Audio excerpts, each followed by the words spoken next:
persembahan dan perpuluhan dapat ditransfer melalui BCA 857 050 5000 atas nama GBI Musi Palam Indah atau scan barcode QR kode GBI Musi Palam Indah. Tuhan Yesus memberkati.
Shalom, senang sekali kita boleh kembali berjumpa dalam Menara Doa Online.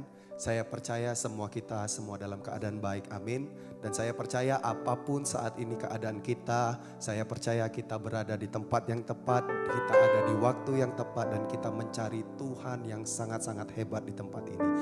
Mari bersama-sama siapkan hati kita, kita berdoa biarlah Tuhan hadir dengan segala berkatnya, segala kemuliaannya memenuhi hati setiap kita. Mari Bapak Ibu Saudara siapkan hatimu lebih dan lebih lagi saat ini.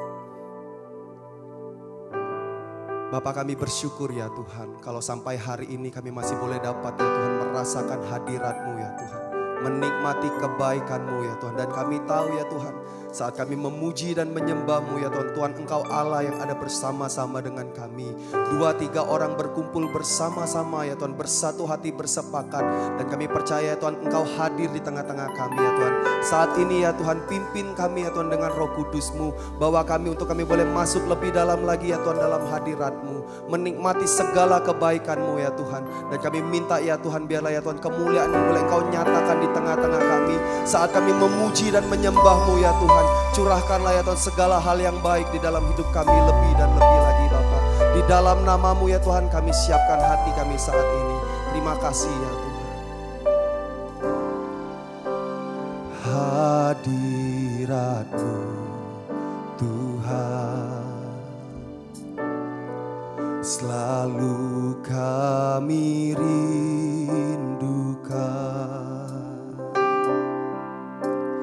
Lawatan-Mu Tuhan selalu kami nantikan. Panggil Yesus Bapak. Yesus Kaulah Tuhan, nama-Mu ditinggikan. Di atas pujian Kau bersemayam, kami menyembah-Mu Tuhan. Kemuliaan-Mu datanglah, penuhi tempat ini. Bersemayam di tata-Mu ya Allah,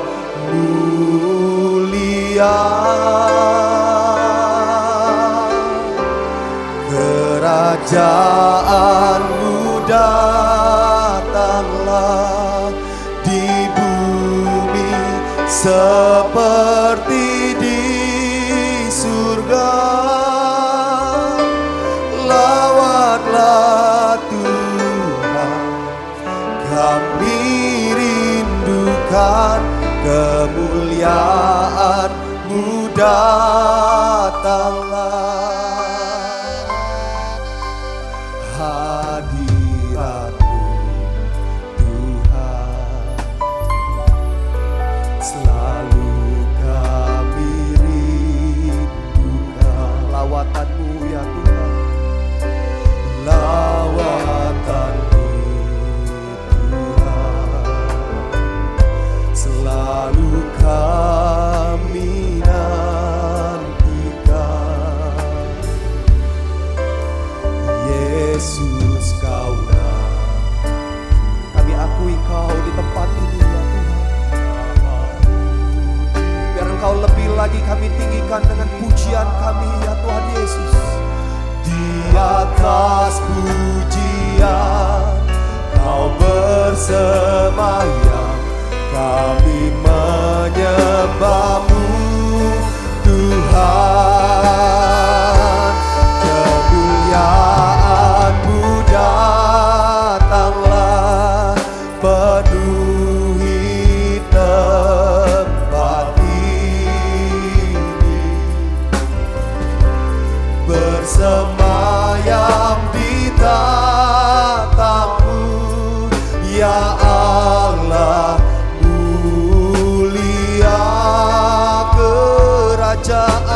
seperti di surga-Mu ya Tuhan. Lawatlah Tuhan, kami rindukan kemuliaan-Mu datanglah.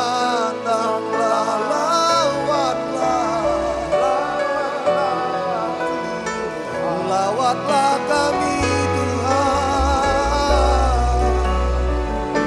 Mari Bapak Ibu Saudara katakan, lawatlah kami Tuhan.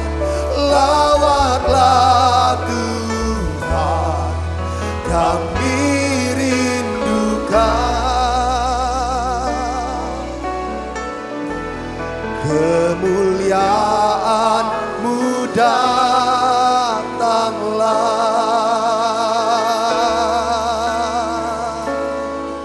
Datanglah Tuhan, nyatakanlah kemuliaan-Mu Tuhan. Puaskan kami Tuhan, puaskan kami Tuhan, segarkan jiwa kami, segarkan roh kami Tuhan. Dalam hadirat-Mu, dalam hadirat-Mu Tuhan.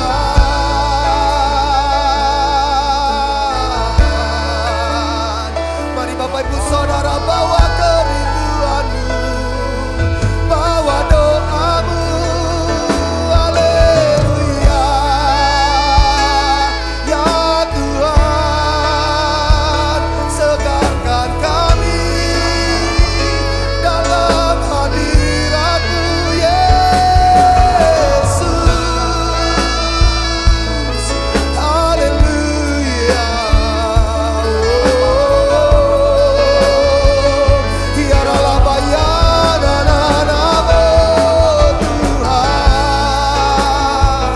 Biarlah bayasya anak-Mu, kinana-Mu Tuhan. Bawa kami lebih dalam lagi Tuhan. Dalam hadirat-Mu, tenggelam dalam kasih-Mu.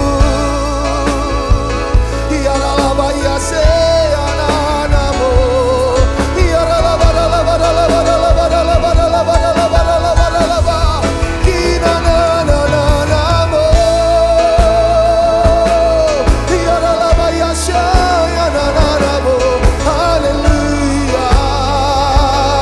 Biarlah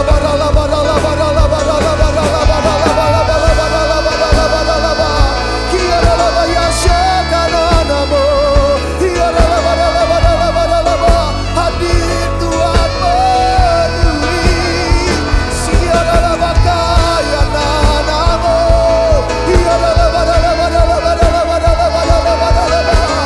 Kiara bayashiki nanamu ya nanamu. Kiara bayashe ya nanamu.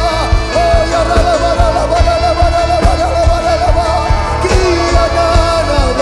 ya nanamu bayashe. Kiara nanamu. Oh ya nanamu ya kakananamu ya nanamu. Kiara nanamu.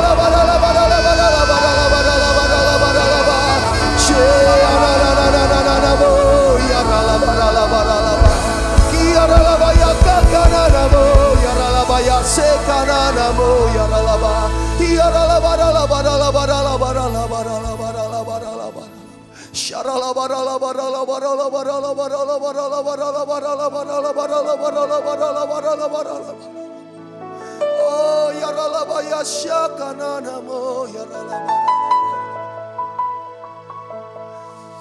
Your presence is heaven to me.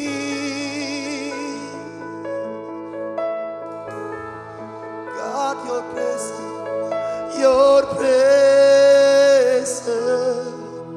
is heaven to me.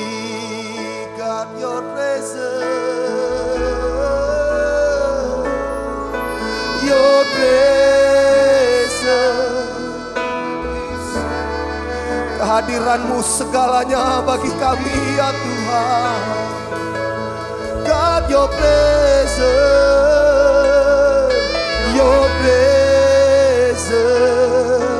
is heaven to me. God, your presence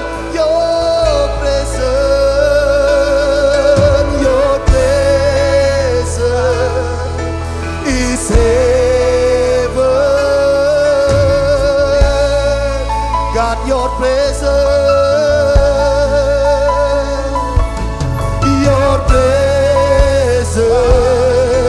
is heaven.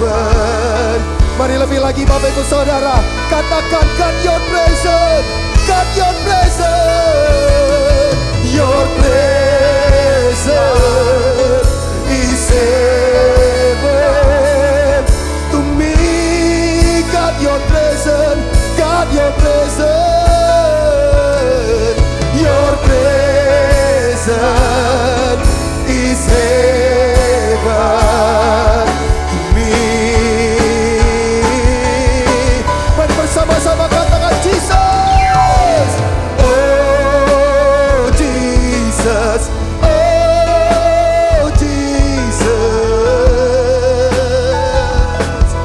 your presence is heaven to me. Oh Jesus, kami serukan ya Tuhan, kami berseru Jesus, oh Jesus, oh Jesus, your presence is heaven to me. Oh Jesus, oh Jesus, your presence is heaven to me.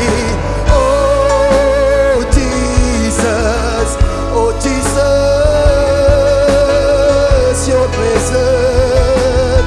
your presence is heaven to me. Oh Jesus, oh Jesus, your presence is heaven to me. Oh Jesus.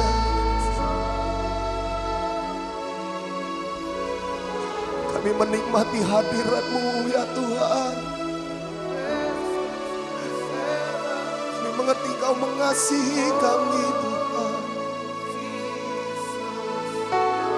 Kami berseru Jesus,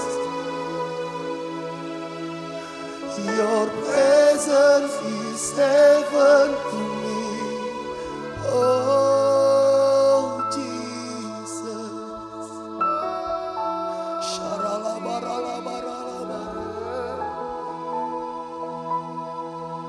your presence is heaven to me. Oh Jesus, oh Jesus, your presence is heaven to me. Mari terus nikmati hadiratnya Bapak Ibu Saudara. Dia manis, dia lembut, dia menyegarkan jiwa.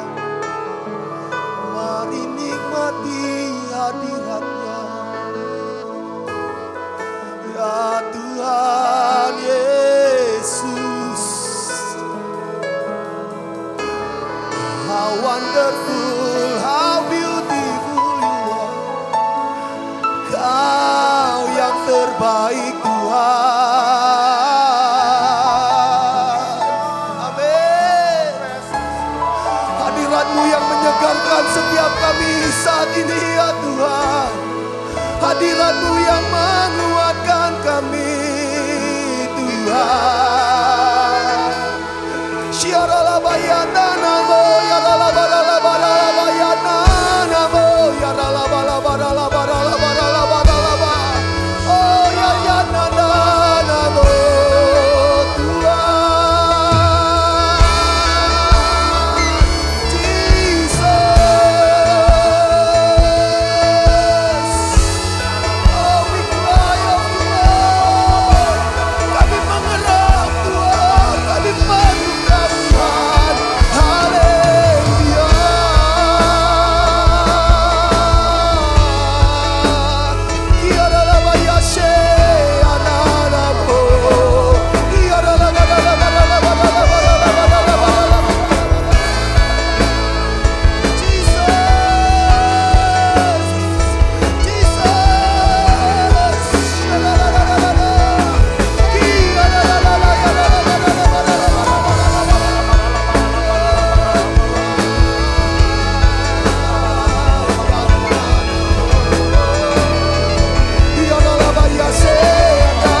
Are you Lord God Almighty? Worthy is the Lamb. Worthy is the Lamb. You are holy, holy. Are you Lord God Almighty? Worthy is the Lamb.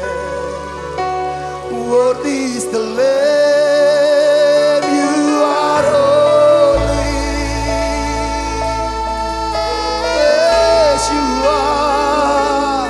Are you Lord God? Worthy is the Lamb.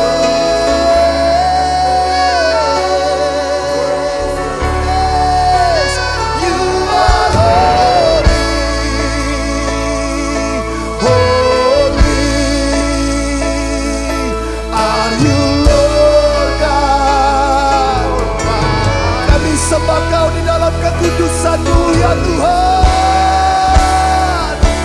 Worthy is the Lamb. You are holy, holy. Are you Lord God Almighty? Worthy is the Lamb. Worthy is the Lamb. Katakan amin. Amin. Mari Bapak Ibu Saudara lebih lagi sing holy. Holy, holy. Are you Lord God Almighty? Worthy is the Lamb. Yes, you are holy, holy. Are you Lord God? Worthy is the Lamb. Worthy is the Lamb. Katakan amin. Amin. Mari lebih lagi bersama sing holy. Holy, holy. Are you Lord God Almighty? Worthy is the Lamb. Worthy is the Lamb. You are holy, holy. Are you Lord God Almighty? Yes, you are. You are holy, Lord. You are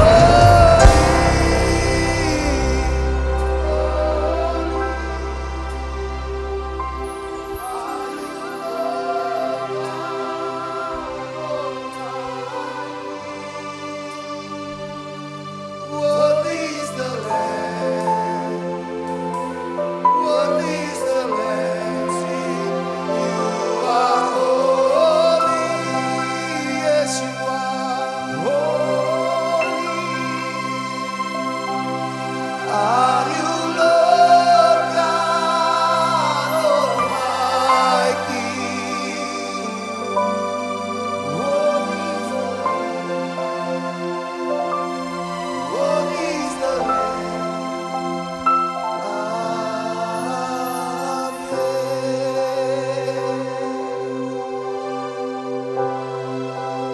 Terima kasih ya Tuhan buat hadirat-Mu saat ini ya Tuhan. Dan biarlah ya Tuhan di dalam hadirat-Mu saat ini ya Tuhan, lebih lagi kami mau mendengarkan isi hati-Mu. Kami mau mendengarkan firman-Mu ya Tuhan. Karena itu berbicara bagi setiap kami siapkan telinga kami ya Tuhan, untuk kami boleh mendengar kebenaran firman-Mu ya Tuhan. Di dalam nama Yesus, mari sama-sama katakan amin.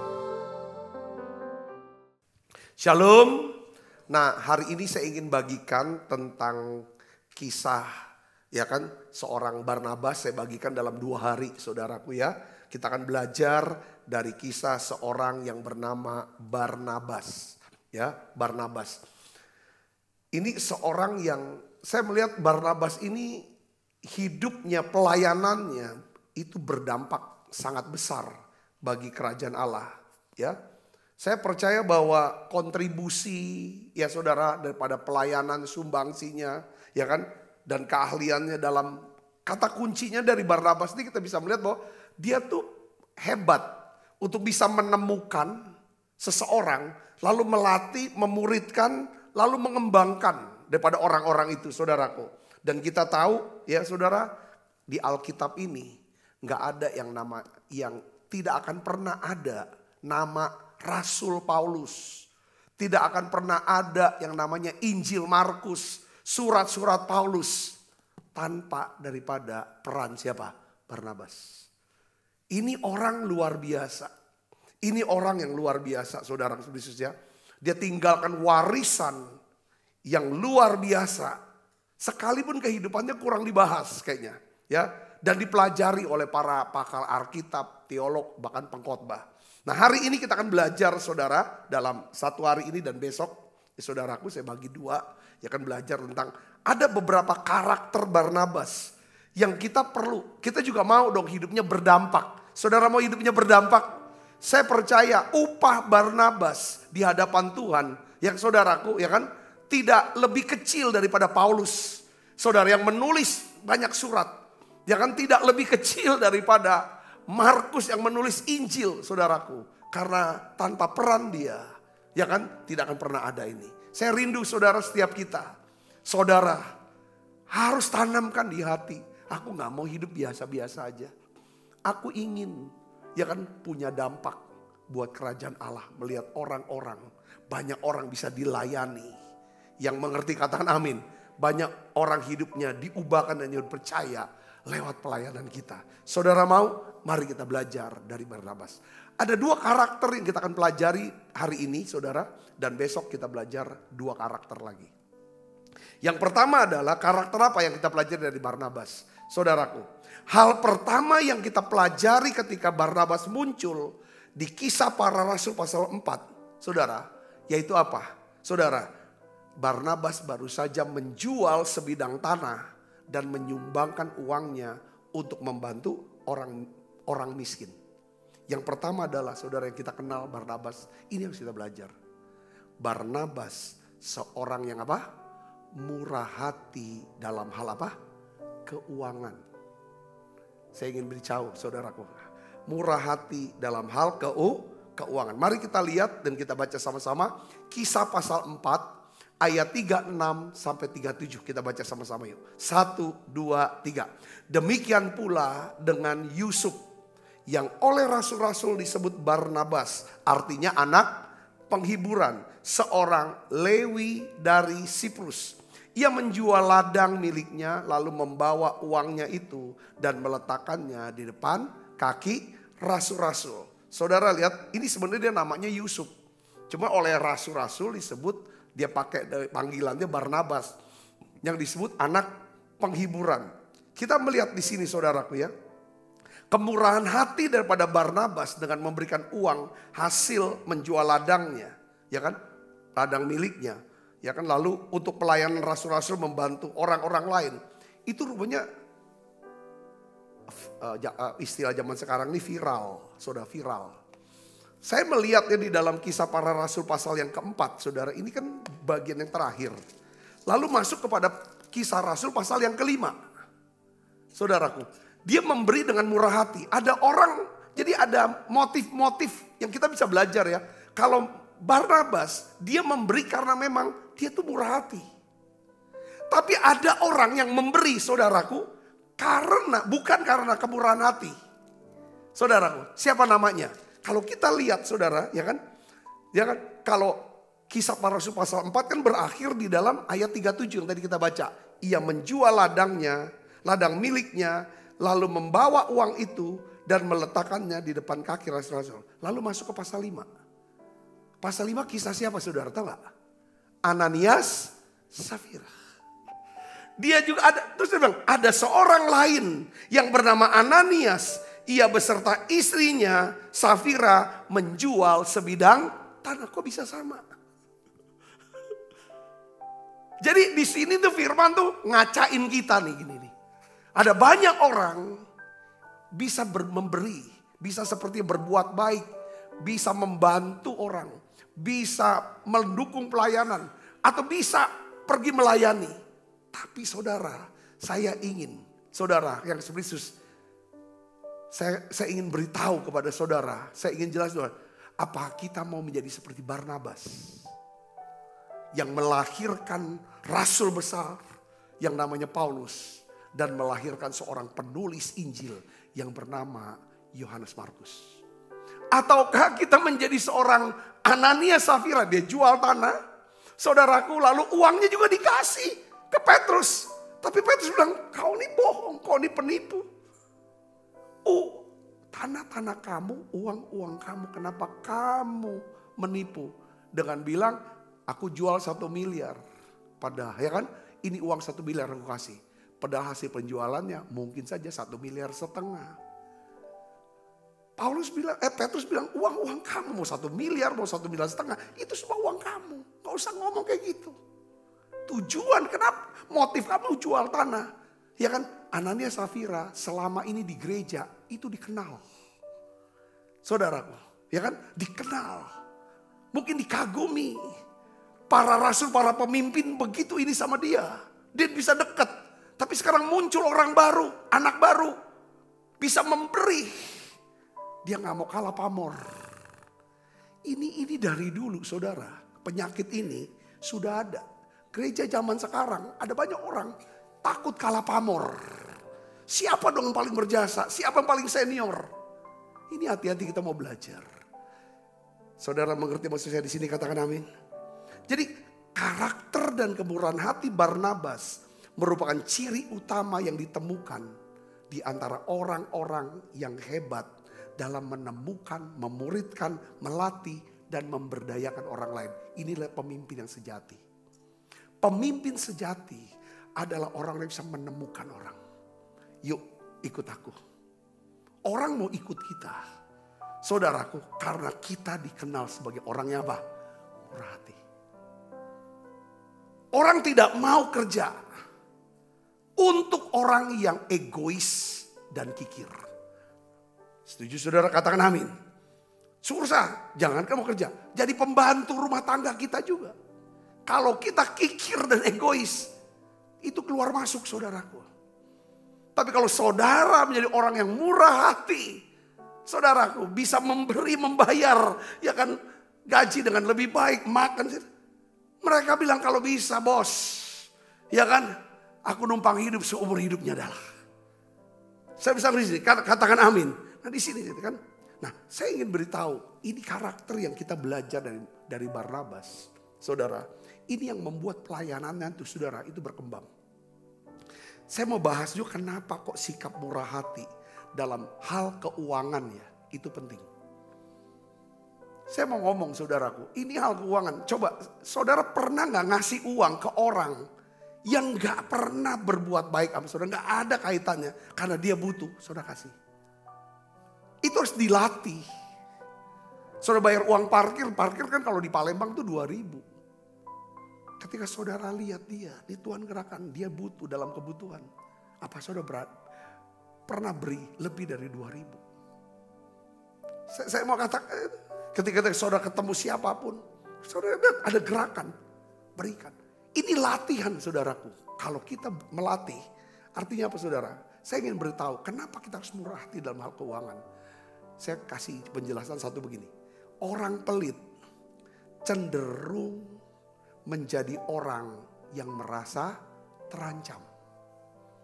Orang pelit, saudaraku Yesus, yang cuma peduli dengan dirinya sendiri, hidup dikuasai oleh kekhawatiran, kecemasan, rasa tidak aman, overthinking.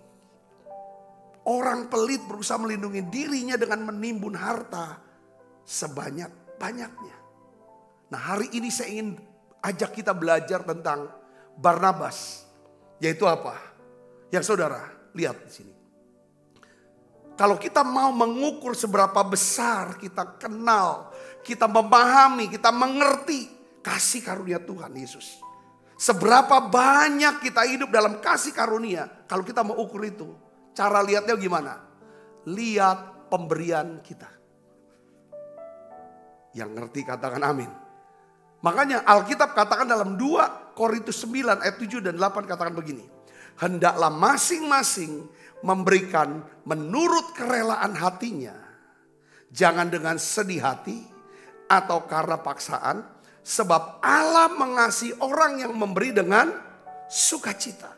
Dan Allah sanggup melimpahkan segala kasih karunia kepada kamu. Supaya kamu senantiasa berkecukupan di dalam segala sesuatu. Dan malah berkelebihan di dalam pelbagai kebajikan. Saudara coba perhatikan di sini ada satu kata-kata saudaraku ya. Segala kasih karunia. Senantiasa ini di segala musim kehidupan kita. Segala sesuatu apapun berkelebihan di dalam berbagai kebaikan. Semua perkataan ini adalah janji Tuhan yang luar biasa kepada setiap orang yang berlaku murah hati kepada Tuhan dan sesama. Ibu bapak saudara yang kasih dalam Kristus, ya kan? Nah, Tuhan katakan begini, ini ada janjinya luar biasa. Yang saya mau simpul lagi nih, Alkitab katakan begini. Kalau kita memberi dengan sukacita, kita memberi dengan murah hati, maka Tuhan akan memenuhi segala kebutuhan kita senantiasa di sepanjang waktu dalam segala hal apapun yang kita butuhkan. Nah, saya ingin ajak saudara untuk melihat Barnabas, saudara yang murah hati ini. Alkitab katakan begini, ia menjual ladang miliknya, dia jual, saudaraku, membawa uangnya. Lalu dia meletakkan di depan kaki rasul-rasul. Saya tuh tarik kesimpulan apa? Pelajaran apa yang kita bisa dapat dari kalimat ini saudara, ayat ini. Hal ini mengajarkan kepada kita tentang bagaimana cara membawa persembahan yang benar di hadapan Tuhan. Yang sehingga ini punya dampak besar. Walaupun ini diterima oleh hamba Tuhan, oleh rasul-rasul. Tapi mengubah hidup daripada Barnabas. Bahwa pemberiannya menjadi satu pemberian saudaraku, ya kan? Yang harum, korban yang disukai dan yang berkenan kepada Tuhan. Coba saudara lihat ini. Kalau saya simpulkan dia begini saudara. Ya kalau kita lihat ini mengajarkan gimana? Bahwa cara pemberian yang benar adalah begini. Saya yakin Barnabas memikirkannya dulu. Aku punya tanah yang ada di Siprus. Ya kan? Dia memang orang Siprus, orang Yahudi Siprus ya saudara ya. Ya. Lalu dia rencanakan untuk dia jual. Pasti kan dia pikirkan, dia rencanakan, dia doakan. Lalu akhirnya ada orang beli. Lalu uangnya ini dia udah dia bawa kan dari Siprus, dia bawa kemana? Ke Yerusalem. Lalu ditaruh ke kaki rasul-rasul. Saya mau ngomong gini, kalau kita mau memberi persembahan ya, kita belajar dari Barnabas. Saudara harus memikirkan dulu, merencanakan dulu berapa persembahan yang saya mau bawa. Ya kan? Berapa? Dari mana sumbernya? Dan kita tahu, ya kan? Ini persembahan untuk apa? Untuk kita bawa ke Tuhan. Jadi kenapa kita harus pikirkan dan merencanakan persembahan saudaraku? Karena saudara pasti memikirkan dan merencanakan sesuatu yang saudara anggap penting dan bermakna dalam hidup saudara. Ngerti? Katakan amin. Sebelum saudara mau memutuskan untuk menikah, pasti saudara pikirkan dulu. Saudara rencanakan dulu. Saudara doakan dulu. Katakan amin saudara. Karena keputusan menikah adalah keputusan yang sangat penting. Ketika saudara mau pindah ke satu kota, pindah kerja ke lain kota, pasti saudara pikirkan, rencanakan, doa lebih dulu. Karena saudara anggap ini penting. Ketika saudara menganggap persembahan kepada Tuhan ada satu yang penting bagi saudara, maka saudara harus memikirkan, merencanakannya. Supaya persembahan ini yang saudara anggap penting itu nyentuh ke hati Tuhan. Yang mengerti dan percaya katakan amin. Saudara lihat di sini dampaknya, ya. Barnabas memikirkan, merencanakan, mendoakan. Sehingga apa saudara? Pemberiannya ini itu berubah. Ya saudara, dari uang itu berubah menjadi apa saudara? Istilah Paulus kasih pakai istilah kepada pemberian daripada jemaat di Filipi. Persembahan yang harum, suatu korban yang disukai, yang berkenan kepada Tuhan. Nah, dampak daripada persembahan ini saudara, ya kan? Saudara dan saya kita bisa lihat bagaimana Tuhan membuat Barnabas akhirnya saudara menjadi orang yang dikenal luas, dapat dipercaya, dan perkataannya didengarkan oleh jemaat mula-mula dan oleh para pemimpin gereja itu, rasul-rasul. Ketika Tuhan butuh, Tuhan mau cari, ini skenario Tuhan. Saya mau kasih tahu saudaraku, ini Tuhan tuh mungkin dari sejak kekekalan dia sudah pilih Paulus. Ini orang yang keras, yang kasar, tangannya berlumuran darah, catatannya buruk, catatan digitalnya buruk. Saudaraku, Paulus berusaha saudara untuk datang ke Yerusalem, bilang aku nih udah ketemu Tuhan. Saudara sudah tahu ya kan, semua jemaat gak percaya. Semua gak percaya. Kenapa? Lihat catatan buruk dia. Kita baca sama-sama ayatnya. Kisah 9 ayat 26 dan 27. Baca yuk sama. 1, 2, 3. Setibanya di Yerusalem, Saulus mencoba menggabungkan diri kepada murid-murid. Tetapi semuanya takut kepadanya. Karena apa? Mereka tidak percaya. Bahwa ia juga seorang murid. Tetapi baca yang keras. Siapa? Barnabas. Menerima Saulus. Dan membawanya kepada rasul-rasul. Dan menceritakan kepada mereka. Bagaimana Saulus melihat Tuhan di tengah jalan. Bahwa Tuhan berbicara kepada Saulus. Bagaimana keberaniannya mengajar di Damsik. Dalam nama Tuhan Yesus. Dan rasul-rasul. Semua murid-murid. Mendengarkan dan mempercayai. Perkataan siapa? Barnabas. Kalau orang belum ngerti. Belum tahu kalau kita tuh mengasihi mereka. Peduli dengan mereka. Yang kita bisa tunjukkan dengan kemurahan hati kita dalam hal keuangan. Orang masih belum bisa mempercayai kita. Orang sulit untuk mendengarkan perkataan kita.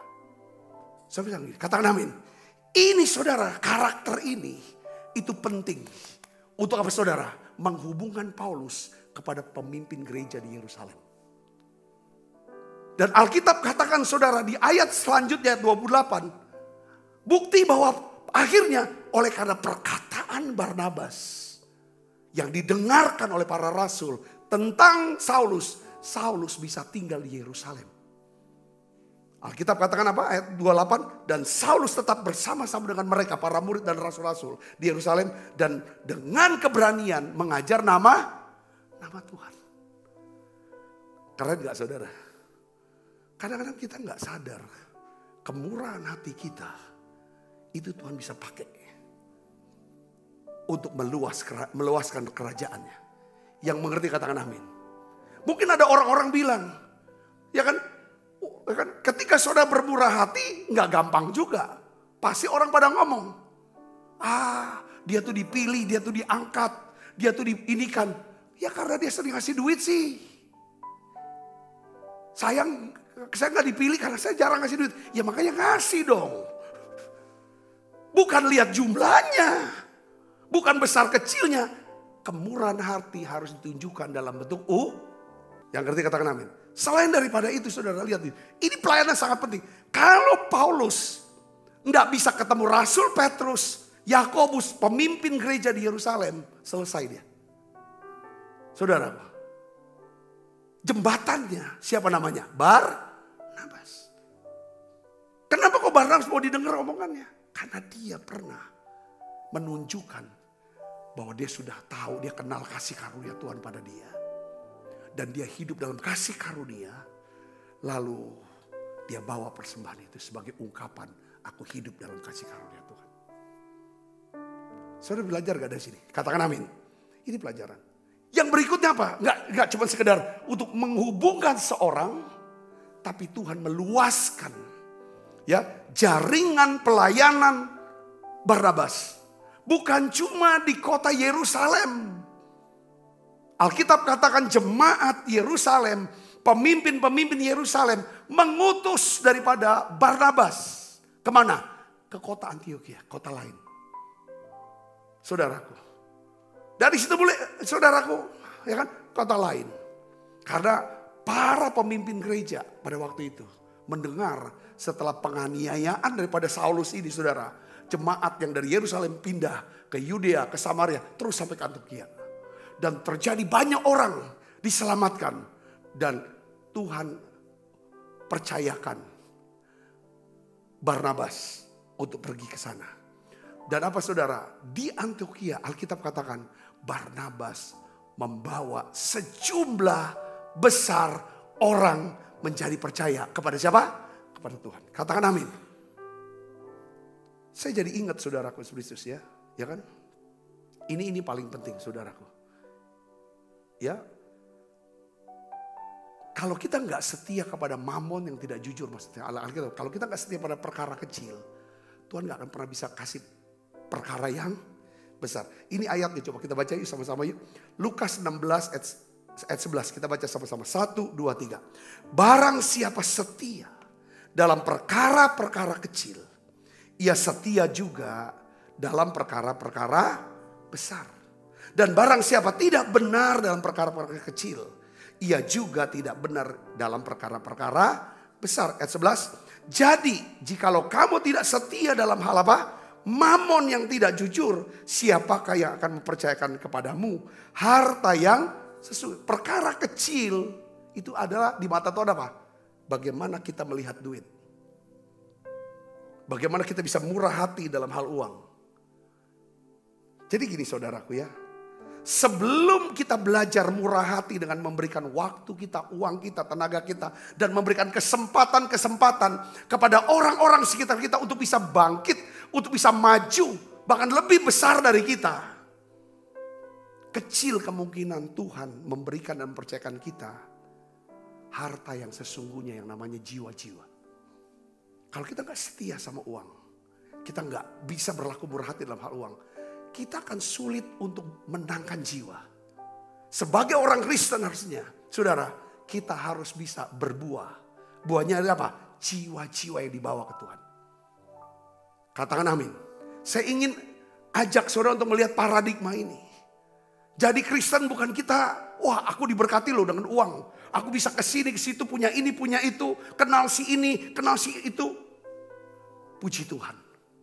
Tapi yang Tuhan minta adalah saudara dan saya bisa berbuah jiwa-jiwa. Yang mengerti katakan amin. Yang ngerti katakan amin. Nah, saya ingin beritahu ya.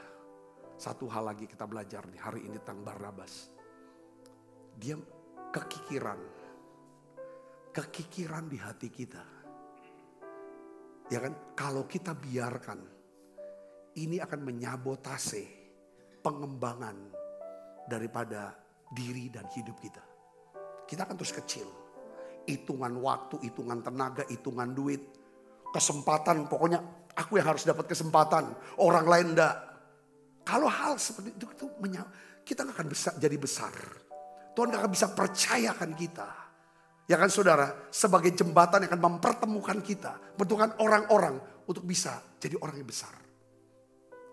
Hari ini kemurahan hati kita bisa kenalkan. Seperti Barnabas. Karena dia murah hati dalam hal uang, dia juga bermurah hati untuk membawa Barnabas yang bukan siapa-siapa, Saulus yang bukan siapa-siapa, kepada Petrus yang punya otoritas. Yakobus, gembala gereja di Yerusalem, sehingga mereka diterima. Dari situ pengutusan jadi rasul besar. Katakan amin saudaraku. Kalau kita gak murah hati dalam uang, kita pasti juga gak murah hati dalam apa? Memberikan kesempatan. Karena kesempatan itu bisa jadi uang, kekuasaan dan lain sebagainya. Saudara, ini yang ini kan. Nah, kalau kita simpan kekikiran dalam hati kita, kekikiran akan menyebabkan kita menolak siapapun yang kita khawatirkan berpotensi akan menjadi lebih baik dari kita. Lebih unggul dari kita. Lebih besar dari kita. Saudara yang kasih Kristus. Sekali lagi saya mau bicara. ingatlah bahwa tidak ada seorang pun yang mau bekerja untuk orang kikir yang egois. Nah, salah satu senjata yang paling ampuh untuk mematahkan cengkeraman, kekikiran, dan egois adalah apa? Saudara, saya harus belajar disiplinkan diri, murah hati dalam hal apa? Uang. Katakan amin. Katakan amin. Gak ada yang amin di sini. Saya masih sama-sama dengan saudara dah. Apa ini terlalu berat? Kadang-kadang saudara ya, orang jemaat atau siapapun termasuk kita para pemimpin, kalau udah pendeta sudah khotbah soal keuangan, semua langsung defensif. Apel lo. Mau apel lagi nih, duit lagi. Hati-hati saudaraku. Saya ingin beritahu, kenapa kok Tuhan taruh di hati saya selalu tema ini yang harus dibawa. Karena kita gak akan pernah menjadi tim pelayanan yang hebat, yang bisa jangkau banyak orang, kalau kita tidak pernah berlaku murah hati dalam hal keuangan. Katakan amin. Katakan amin. Yang kedua yang kita belajar daripada Barnabas itu apa, saudara? Ya, Barnabas adalah seorang yang mempunyai mata hati yang baik. Mata hati yang baik atau wawasan ilahi. Coba kita baca Alkitab ini, ya saudara. Karena dia orang yang ngerti tentang betapa besar kasih karunia Tuhan dalam hidupku. Yang sudah menyelamatkan aku. Yang sudah mengampuni aku. Ya, yang begitu murah hati atas hidupku. Saudaraku, dia ungkapkan itu. Dia hidup dalam kemurahan. Saudara, Alkitab katakan dalam Kisah 11 ayat 23. Ini saya suka banget ayat ini, saudara. Sampai 25, kita baca sama-sama. 1, 2, 3. Setelah Barnabas datang, dia datang ya ke Antiokhia, dan melihat kasih karunia Allah. Melihat apa? Kasih karunia Allah. Atas apa? Pada orang-orang ini. Dia tuh bisa setiap kali dia melihat orang, dia selalu melihat kasih karunia Allah atas hidup orang lain. Bersukacitalah ia, baca yang keras sama-sama dengan saya, 1, 2, 3. Ia menasehati mereka supaya mereka semua tetap setia kepada Tuhan. Karena Barnabas, perhatikan di sini, ini dia, adalah apa? Orang baik. Makanya ya kan, kita jadi Kristen dimulai dengan apa? Iman. Tuhan bilang, tambahkanlah imanmu pada apa? Kebaikan. Barnabas adalah orang baik. Penuh dengan Roh Kudus dan iman. Akhirnya dampaknya apa, saudara? Sejumlah orang dibawa kepada Tuhan. Lalu pergilah Barnabas ke Tarsus untuk apa? Mencari Saulus. Dan setelah bertemu dengan dia, ia membawanya ke Antiokhia. Kenapa dia harus pergi cari Paulus? Karena dia melihat ada kasih karunia juga di dalam hidup Saulus. Ya kan? Hidup Paulus. Saya mau bicara begini, saudara. Ini dia punya pandangan yang ini penting sekali untuk kita belajar dari Barnabas. Nih, kita belajar gini. Kita lihat di sini contohnya, pelajarannya. Paulus itu atau Rasul Paulus ini sebenarnya seorang yang tidak memenuhi persyaratan, ya kan, untuk masuk ke dalam pelayanan. Ya, Paulus ini tidak memiliki kredibilitas, maksudnya tidak dipercaya kan sama jemaat yang mula-mula. Di tengah-tengah jemaat mula-mula. Kenapa? Karena dia punya masa lalu yang sangat buruk. Catatan, kalau zaman sekarang catatan digitalnya. Atau catatan publiknya. Ya kan? Tentang teologi dia. Bahwa orang Kristen ini, sekte yang sesat, harus dibunuh. Ini kan dia punya teologinya, teologi yang kacau banget. Yang berikutnya tangannya sudah berlumuran darah. Dialah orang yang terlibat dalam pembunuhan siapa? Stefanus. Saudaraku, saudara nggak bisa masuk. Tapi saudara lihat di sini, entah bagaimana Barnabas mampu melihat, melampaui semua kesalahan, semua dosa dan masa lalu daripada Saulus atau Paulus. Dia bisa melihat hal-hal yang menakjubkan yang telah dan sedang dilakukan Tuhan Yesus dalam kehidupan Paulus. Ini orang yang bisa punya mata, ya kan, penuh dengan kasih karunia. Dia melihat ini orang ada kasih karunia. Ini Tuhan mau buat ini. Itu mata Tuhan. Itulah mata yang baik. Saudara Yesus. Jadi Barnabas ini seorang yang bisa melihat kasih karunia Tuhan pada diri orang lain. Sebuah karunia roh yang sangat penting untuk dimiliki oleh setiap orang percaya. Khususnya kita para hamba-hamba Tuhan. Khususnya kita nih orang-orang tua. Sekali lagi saya mau katakan gini saudara. Barnabas, dia bisa melihat melampaui apa yang telah dilakukan oleh Paulus. Dengan melihat apa yang sedang dilakukan Tuhan atas hidupnya. Kehebatan Barnabas adalah dia bisa melihat potensi Paulus dan potensi Yohanes Markus yang ditolak oleh Paulus. Saudaraku, melampaui kesalahan dan dosa mereka berdua. Sebuah mata yang baik yang bisa melihat kasih karunia Tuhan atas hidup seorang. Ini penting. Untuk apa? Sebagai penangkal dari sikap yang mudah menghakimi orang. Kalau kita mau menang dari sikap mudah menghakimi, saya belajar lagi pelajaran tambahan. Kita harus punya mata yang baik. Yang bisa melihat ada kasih karunia Allah atas hidup saudara-saudara kita. Yang mengerti katakan amin. Besok kita akan belajar. Ini dua sikap yang sangat mulia dari Barnabas yang menyebabkan saudara kehidupan Paulus, dampak pelayanan Paulus menjadi begitu luar biasa. Bagaimana Yohanes Markus yang sudah ditolak, yang mentalnya boleh orang bilang mental tempe, tapi sama Barnabas dia bisa olah, dia bisa bentuk, dia bisa perbaiki sampai menjadi seseorang yang bisa menulis kisah tentang Tuhan Yesus Kristus dan dibaca oleh miliaran orang sepanjang 2000 tahun. Luar biasa saudara. Dan saya percaya tulisan pelayanan Yohanes Markus ini pelayanan yang paling bergengsi dalam kerajaan Allah. Nulis kisah Yesus. Dan Tuhan berkata, satu pun titik atau nota tidak akan pernah hilang dari buku ini. Salah satu penulisnya adalah seorang yang pernah gagal dan jatuh. Dan orang itu diangkat oleh seorang yang bernama siapa? Barnabas. Karena Barnabas punya kemurahan hati. Dia bisa punya mata yang baik untuk bisa melihat kasih karunia Allah dalam hidup Yohanes Markus dan juga Paulus. Besok kita bahas ini saudara dua. Saudara, yaitu yang ketiga, dia orang yang cepat mengampuni. Yes. Yang keempat, dia seorang pelayan Tuhan yang sejati. Saya berdoa pesan ini memberkati saudara semuanya hari ini.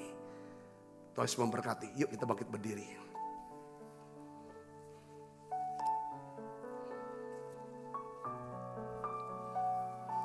Kita makan perjamuan kudus saudara.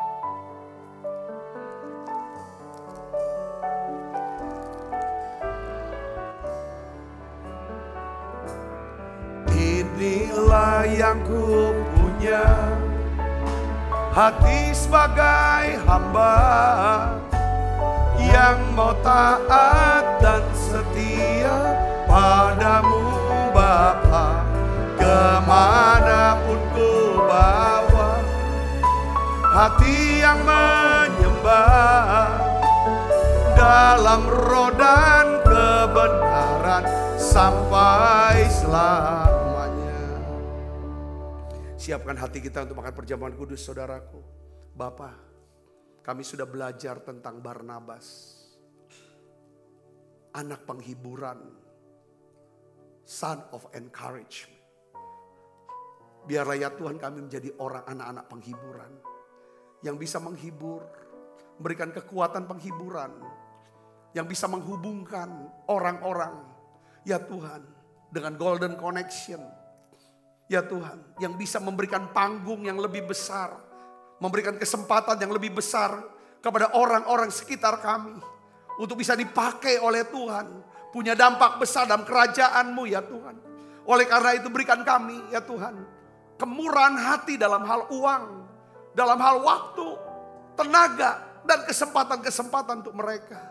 Berikan kami mata yang baik, yaitu kami bisa melihat kasih karunia Allah atas hidup orang lain.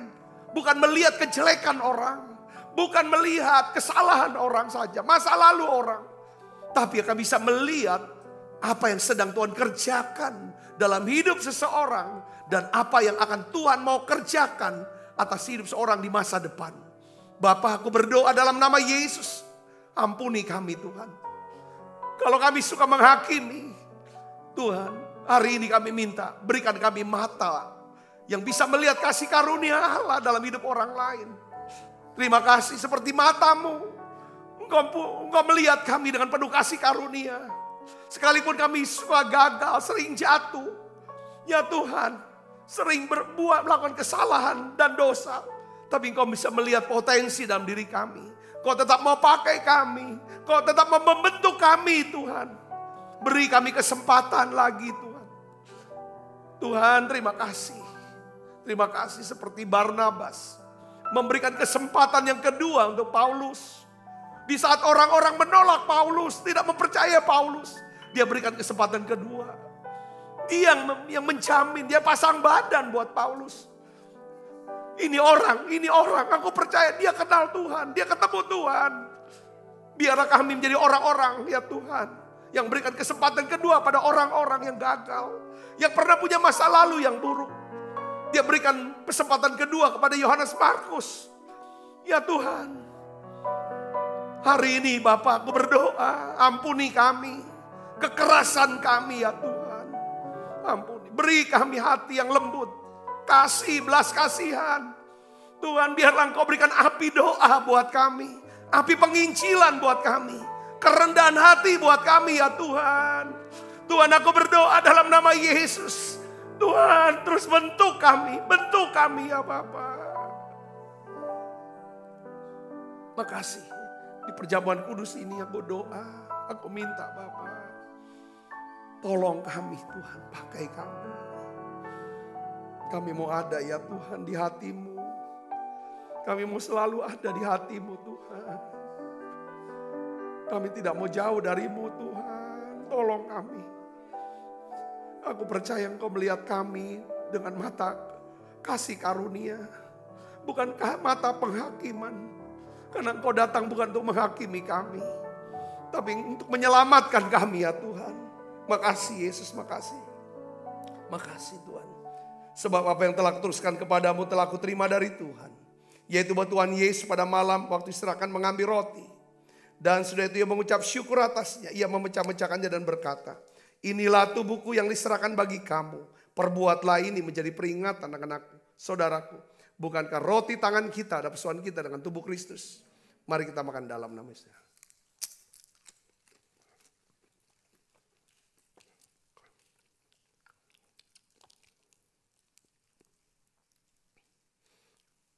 Angkat cawan. Demikian juga yang mengambil cawan sudah makan berkata, cawan ini perjanjian baru. Yang dimeteraikan darahku, perbuatlah ini setiap kali kamu meminumnya menjadi peringatan akan aku. Saudaraku, bukankah cawan perjanjian ini yang atasnya kita ucapkan syukur ada persoalan kita dengan darah Kristus. Mari minum dalam nama Yesus.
Kasih Kristus, terimalah berkat yang berlimpah-limpah daripada Allah Bapa, Di dalam anaknya yang Tuhan kita Yesus Kristus. Persekutuan yang manis Roh Kudus menyertai saudara semua mulai saat ini sampai Yesus datang menjemput kita dan mempermain dan sampai selama-lamanya. Semua kita yang percaya berkati sama-sama katakan amin. Tuhan berkati saudara semuanya.